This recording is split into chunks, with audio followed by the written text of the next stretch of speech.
Assalamualaikum warahmatullahi wabarakatuh. Dalam kesempatan ini kita akan mempelajari materi mengenai menulis novel sejarah. Nah, ini sebagai sebuah proses kreatif. Menulis novel sejarah ini merupakan materi kelas 12, rangkaian dari materi teks cerita sejarah dan novel sejarah.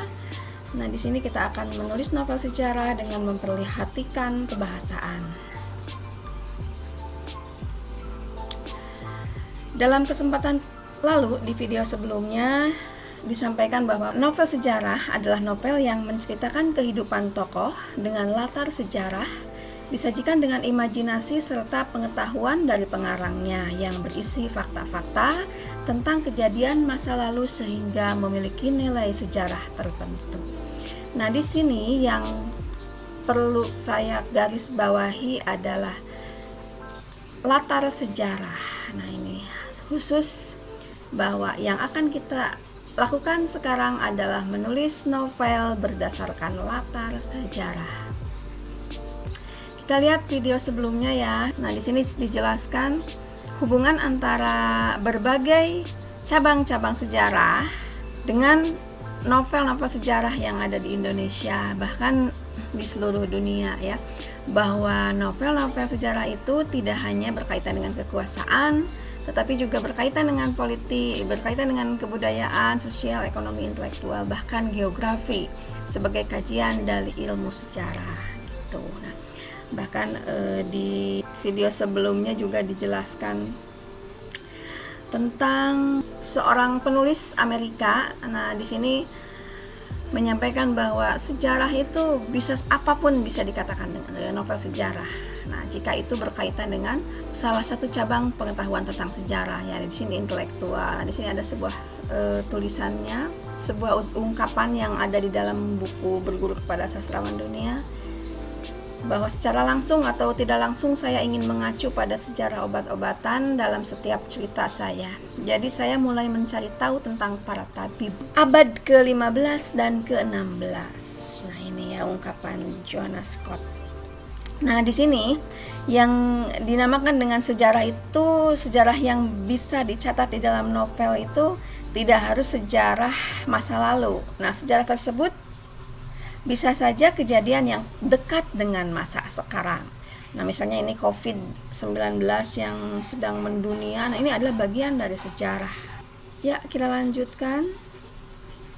Nah, berkaitan dengan latar sejarah, ini ada politik, ada budaya, sosial, ekonomi, intelektual. Ini cabang-cabang sejarahnya kalau kita bagi-bagi lagi. Nah, kemudian, ini dari pembagian-pembagian tadi, kalau kita runtun menjadi tema-tema besar, ini bisa saja ke etnis, keluarga, isu sosial, kehidupan masyarakat, bisa penemuan-penemuan, kemudian ilmu pengetahuan, perjuangan bangsa, film, sandiwara, kesenian, mau wayang, tari, musik, seni lukis, seni bela diri, berdirinya sesuatu, atau peristiwa yang terjadi, gunung meletus, tsunami, banjir besar, kecelakaan, transportasi, kerajaan, hasil karya pemikiran, obat-obat, COVID, dan lain-lain. Nah, ini bisa dijadikan tema-tema besar yang bisa diangkat ke dalam sebuah novel sejarah. Kita tinggal memilih mau yang mana yang menarik menurut kita yang bisa dijadikan isu sejarah, karena berbagai peristiwa telah terjadi yang bisa kita jadikan tema besar di dalam penulisan novel ya. Nah, kalau sudah bertemu dengan tema-tema besar, kita tentukan sejarah apa yang ingin dijadikan latar ceritamu berkaitan dengan tema-tema besar yang tadi. Nah, tentu saja kalau sudah bertemu, langsung kita bisa melakukan pencarian data melalui internet, buku, atau wawancara. Kita diuntungkan karena zaman sekarang sudah zaman modern, sudah berbagai hal bisa kita temukan di dalam internet. Hanya kita harus selektif dalam memilih data yang bisa dipercaya. Namun akan lebih bagus kalau kita menemukannya melalui buku. Nah, sangat banyak buku berkaitan dengan sejarah tertentu, biasanya lebih detail ya kalau di dalam sebuah buku. Nah, itu adalah salah satu bagian dari proses di dalam penulisan teks novel sejarah. Nah, sebelum kita melangkah ke dalam langkah-langkah menulis teks novel sejarah, alangkah baiknya kita mempelajari berbagai teknik menulis teks cerita sejarah. Sebetulnya teknik menulis cerita itu banyak, hanya karena ini kaitannya dengan teks cerita sejarah, kita khususkan yang berhubungan dengan ini saja ya. Nah, ini yang pertama, ini ada teknik pertanyaan, yaitu mendata sebuah cerita melalui teknik bertanya dulu dari pengarangnya. Nah, kita lihat nih contohnya, misalnya rancangan pertanyaannya itu yang pertama, di mana terjadinya, kemudian kapan, siapa saja tokoh yang terlibat, peristiwanya apa saja, latar apa yang akan dimasukkan, konflik apa yang dihadirkan. Ini konflik sangat penting di dalam menulis cerita. Konflik yang menarik akan membuat cerita itu semakin menarik ya. Nah, konflik yang dibuat di dalam penulisan teks sejarah itu berarti konflik yang berkaitan dengan sejarah yang dipilih. Misalnya nih, terjadinya peristiwa besar, bencana. Apa saja bencananya di daerah membuat terpisah dari orang yang disayangi. Nah, ini adalah konflik, itu salah satunya ya.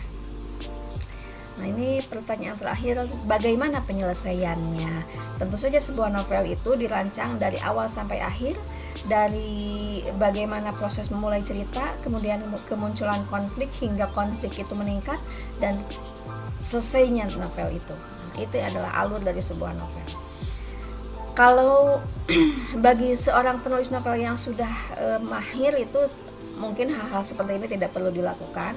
Tapi karena kita berbicara tentang bagaimana menulis novel bagi pemula, alangkah baiknya kalau kita melewati teknik menulis novel ini dengan melalui teknik bertanya, gitu ya. Nah, kemudian yang kedua, kita ada contoh nih, yaitu teknik flash forward, menafsirkan kelanjutan peristiwa. Ada juga teknik mereka-reka flashback. Kita lihat satu-satu pada bagian lain.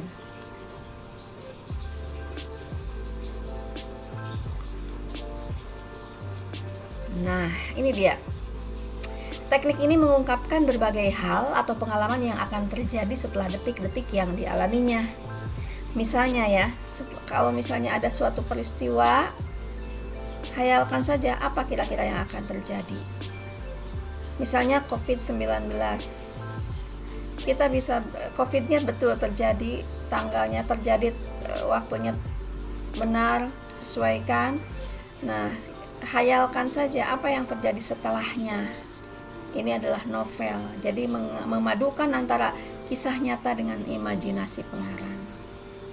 Atau misalnya peristiwa Semanggi pada saat runtuhnya Orde Baru, bisa saja tokoh-tokoh yang waktu itu meninggal, misalnya tuh setelahnya tidak langsung meninggal, misalnya sempat berbicara dulu lalu mengungkapkan berbagai rahasia yang ada di balik peristiwa Semanggi itu bisa saja, itu di dalam teknik flash forward ya.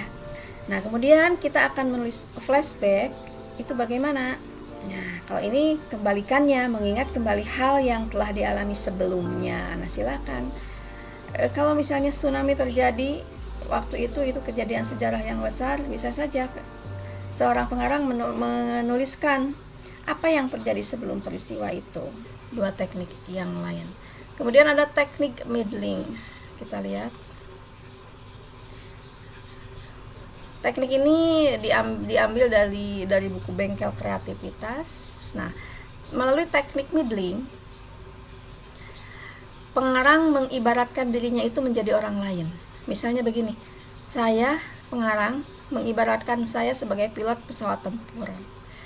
Kemudian saya diibaratkan harus membawa pesawat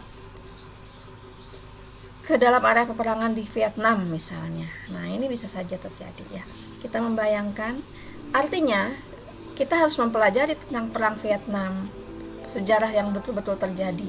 Nah, kita berada di dalam sebuah pesawat, menjadi seorang pilot di dalam pesawat tempurnya itu, dan harus menulis apa yang dilihat dan apa yang didengar di dalam sebuah peristiwa perang Vietnam tersebut gitu. Nah, ini adalah teknik middling. Kemudian terakhir ada teknik satu lagi berkaitan dengan menulis teks cerita sejarah. Ini adalah teknik mimetik, yaitu membayangkan atau meniru realita. Kalau yang ini artinya kita harus menemukan sebuah sejarah dan kita betul-betul berada di dalamnya, seolah-olah kita itu menjadi tokoh yang mengikuti cerita betul-betul menjadi tokoh sesuai dengan realita yang ada di dalam sejarah tersebut.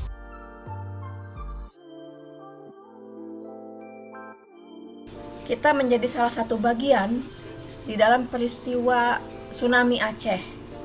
Nah, berarti kita harus betul-betul seolah-olah berada di sana ketika peristiwa itu dan betul-betul meniru realita yang ada ketika itu.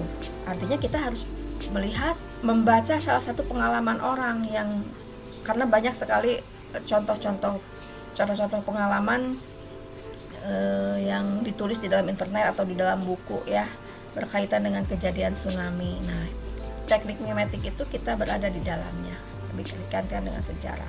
Atau lebih mudahnya lagi tentang COVID-19 bisa dijadikan contoh sejarahnya dengan teknik mimetik ya, karena kita bisa betul-betul membayangkan dan meniru realita. Ya, baiklah, kita akan lanjutkan. Di dalam menulis sebuah cerita ini ada tahapan khusus yang memudahkan. Apa itu? Adalah membuat mind mapping. Bagi seorang pengarang pemula, membuat mind mapping ini hal yang bisa dilakukan lah ya, kecuali untuk kalian yang sudah jago nulis, silakan mengalir saja, semuanya sudah terpola di dalam kepala kalian. Tapi untuk pemula, boleh saja membuat mind mapping ya, atau membuat peta pikiran. Nah, seperti apa misalnya nih, mind mapping itu berarti membagi peristiwa-peristiwa. Misalnya, silakan kelompokkan tokoh-tokohnya, gambaran karakter tokoh, kemudian tempatnya di mana, suasananya bagaimana, apa yang akan diceritakan di bagian peristiwa itu, kemudian rencana dialog atau hal yang dibicarakan. Nah, ini akan mempermudah kita ketika kita menulis karangan dengan melihat mind mappingnya. Ini nanti akan berhubungan dengan rancangan cerita. Nah, ini tahap yang memudahkan di dalam menulis cerita. Tidak hanya teks cerita sejarah saja.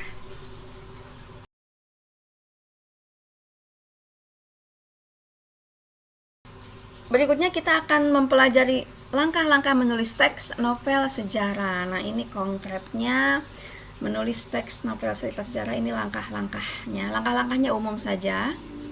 Kita lihat. Nah, ini yang pertama adalah menentukan tema.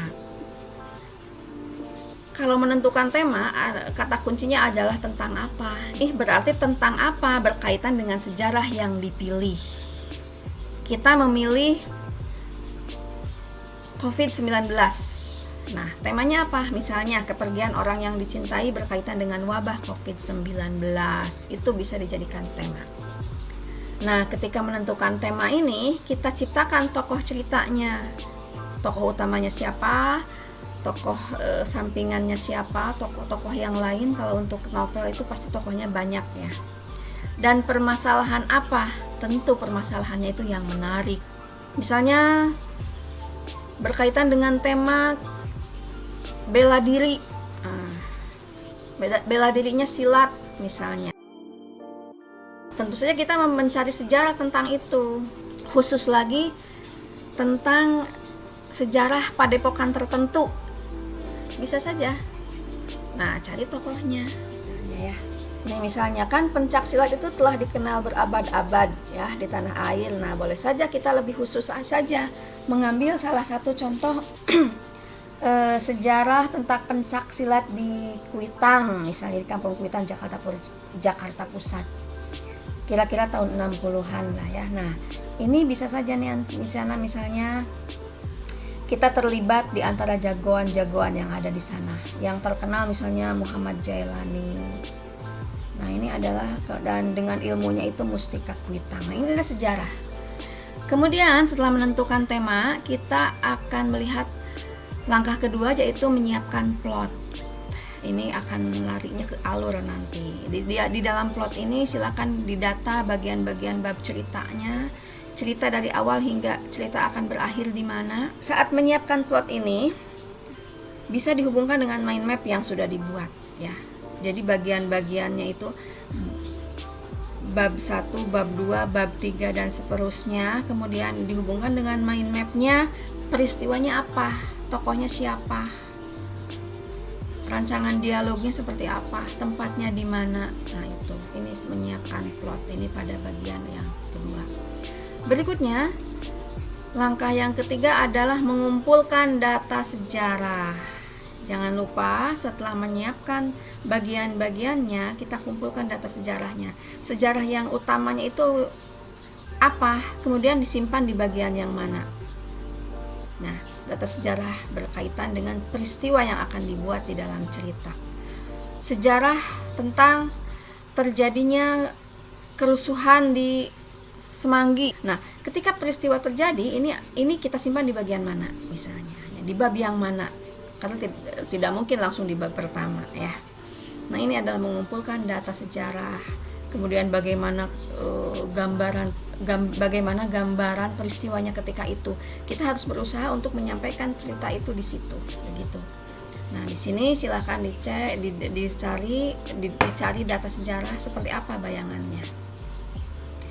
Bagaimana keadaannya, bagaimana situasinya ketika peristiwa sejarah itu terjadi. Kemudian yang berikutnya, setelah yang ketiga kita melangkah ke bagian 4, yaitu membuat kerangkanya. Nah, di sini memanfaatkan mind mapping yang dibuat. Sudah memasukkan peristiwa yang berisi konflik, rumuskan setting yang sesuai. Nah, konfliknya apa? Di sini, ketika membuat kerangka itu sudah masuk konfliknya apa, mau apa konfliknya, kemudian rumuskan setting apa yang cocok untuk cerita di sini ya. Selain setting yang menjadi wakil dari sejarah yang terjadi. Nah, siapkan setting-settingnya. Itu adalah membuat kerangka. Yang berikutnya, mengembangkan kerangka mind mapping menjadi sebuah kerangka rancangan cerita. Nah, di sini rancangan ceritanya sudah terlihat. Gambarannya seperti apa, lebih lengkap lagi, kapan dialog, kapan pendeskripsian. Ini sebetulnya kalau untuk seorang penulis yang sudah untuk seorang penulis yang sudah jago, ini sudah tidak perlu lagi hal-hal seperti ini. Ini untuk pemula saja ya. Silakan kalau sudah jago nulis, kalian sudah punya bayangan, mind mapnya sudah ada di kepala masing-masing. Jadi tinggal dikembangkan saja. Oke, yang berikutnya, mengembangkan kerangka menjadi sebuah novel. Nah, jangan lupa di sini, ketika sebuah novel dibuat, akan terlihat apakah novel itu betul-betul novel yang memiliki nilai atau hanya novel yang berisi rangkaian cerita saja seperti sederhana deskripsi, misalnya hanya dialog, siapa menceritakan apa, nah itu. Tapi akan berbeda dengan cerita atau novel yang di dalamnya itu betul-betul hati-hati ketika menciptakan tokoh, bagaimana mendeskripsikan wataknya, bagaimana mendeskripsikan suasana, latar tempat, waktu agar novel menjadi hidup gitu. Nah, di sini adalah kepandaian penulis sehingga novel itu menjadi novel yang bermutu. Misalnya nih, ada mendeskripsikan seorang gadis. Ada dua cara pemaparan. Yang pertama, gadis itu sedang menunggu di sebuah bangku taman. Yang kedua, gadis dengan rambut sebahu, jepit kupu-kupu berwarna biru masih setia menunggu di bangku sudut taman itu. Nah, ini akan berbeda kalimat satu dengan kalimat dua itu ya.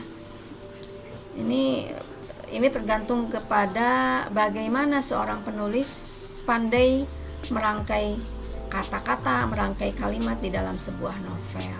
Nah, tentu saja ini perlu ketelitian dan yang penting adalah perlu banyak membaca. Ketika kita banyak membaca novel atau membaca banyak buku orang lain, kita akan tahu bagaimana membedakan antara novel yang betul-betul novel yang hidup. Nah, ini yang keenam. Anggap yang keenam ini adalah kita sudah mulai menulis sebuah novel ya, dengan mengembangkan berbagai langkah dari 1 sampai 5. Nah, kalau penulisan novel sudah selesai, misalnya kita anggap selesai, jangan lupa menyunting karangannya. Apa itu menyunting? Mengedit, mengecek tulisan dari awal hingga akhir. Novel tidak bisa sekali jadi, mengecek berulang-ulang akan lebih matang lagi gitu. Nah, ini adalah 7 langkah di dalam menulis karangan teks cerita sejarah. Nah, sebelum mengakhiri video mengenai materi ini, ada satu langkah lagi di dalam penulisan teks cerita sejarah itu, yaitu mengenai kebahasaan ya. Di sini sesuai dengan tujuan kita, yaitu menulis novel sejarah dengan memperhatikan kebahasaan. Apa saja yang harus kita perhatikan di dalam menulis teks cerita sejarah?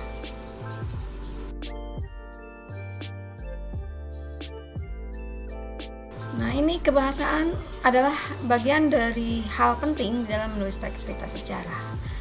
Nah, itulah kira-kira yang bisa dipelajari pada video mengenai materi kali ini. Semoga materi ini bermanfaat.